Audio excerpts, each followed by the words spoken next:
Coming to the Courses section, it offers users a range of indispensable tools that enable them to access a comprehensive selection of courses, customize their preferences, and even create new courses in the platform if necessary.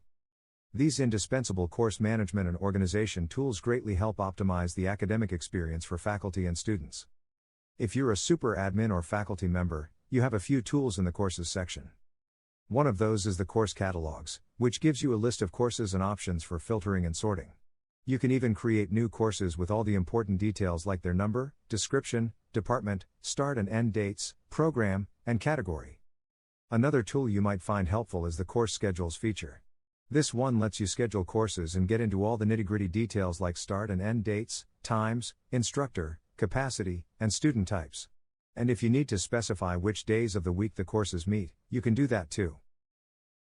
Finally, there's the Course List PDF.